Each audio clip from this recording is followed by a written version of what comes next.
Hello. How y'all doing today? Good. I would like to start the day off with a story. A story about a man named King David. I don't know how familiar y'all are with Bible stories, but this man had humble beginnings and he went on to accomplish great things. He actually became king.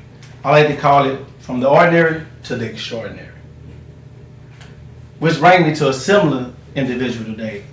This individual, I believe, was a beacon of light, not only to African Americans, but to white Americans also. At a time when whites thought that blacks' mental capacity didn't equal those of white, this man exceeded that. Benjamin Banneker would go on to accomplish great things. This man's story is a great story. Benjamin Banneker would go on to write an almanac. He would go on to predict a solar eclipse. He would even go on to correspond with a man that became a future president.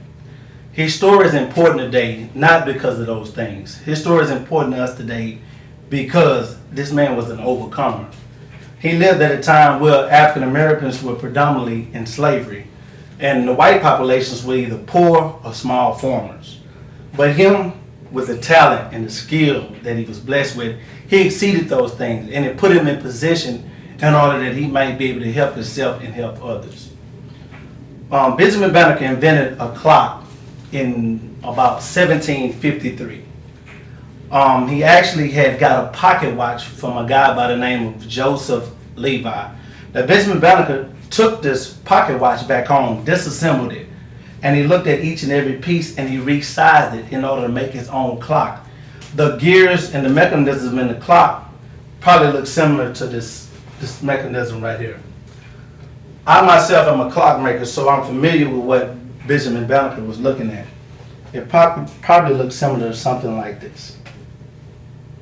The different mechanisms, the dials, and different things of that sort. Now, this mechanism is made in China.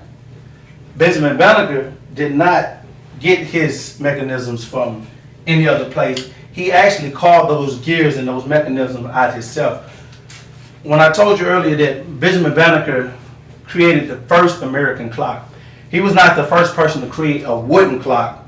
Actually, it was a man named John Harris, an Englishman, who created a wooden clock about 4 decades before Benjamin Banneker.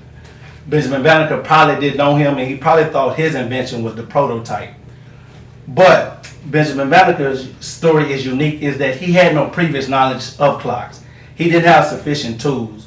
And he acquired his knowledge by breaking open the clock, simply putting these things together and creating his own clock. An ordinary man taking ordinary material, creating extraordinary things. He was a great man. Benjamin Banneker also was an avid stargazer. He loved astronomy. He had a friend by the name of George Elcott that would also bring him books and bring him telescopes. He liked to stargaze. That's what he would do at night.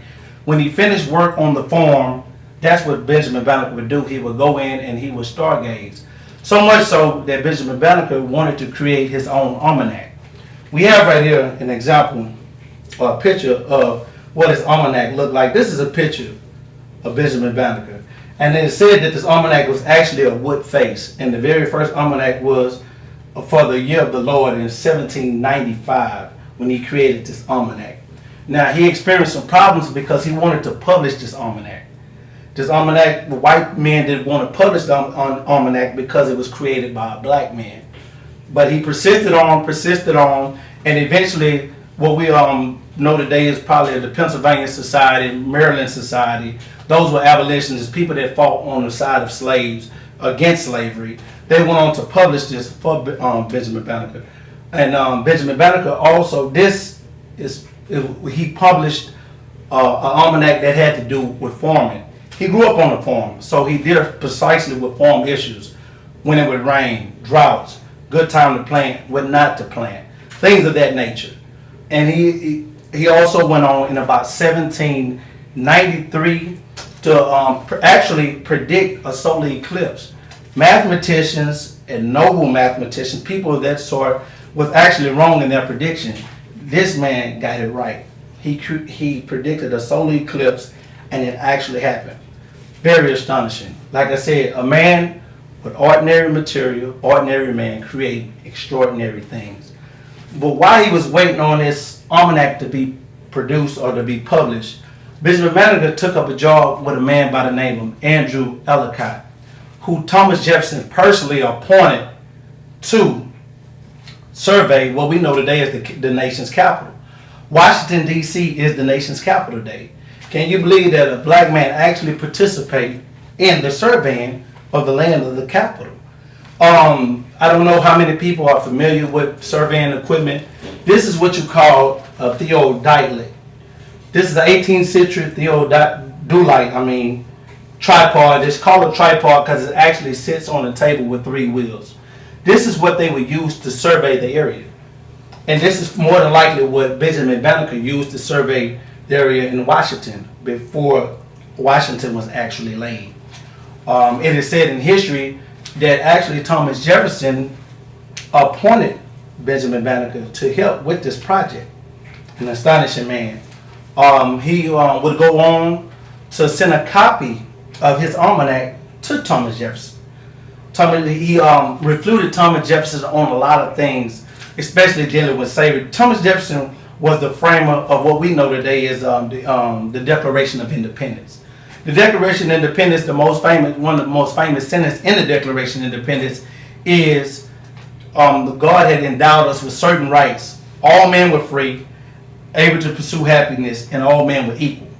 Now, this is what Thomas Jefferson wrote. But also he had slaves. So Benjamin Banneker challenged Thomas Jefferson on that. And Thomas Jefferson was so intrigued by Benjamin Banneker, he actually sent an almanac to a French abolitionist in France, a man by the name of Condorcet. This man, Benjamin Banneker, like I say repeatedly, he's an ordinary man with ordinary material, and he consistently achieved extraordinary things. His legacy is written throughout history, even to the point that it comes to us where I could learn about him and it will ride on into the future where our kids will know about him. This man's name is written on colleges, primary schools, streets, and monuments. Benjamin Banneker was a great man.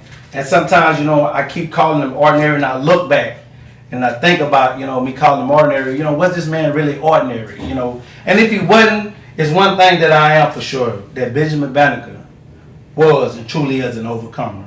And that and his story is important to us because we, I believe, should take the same mind.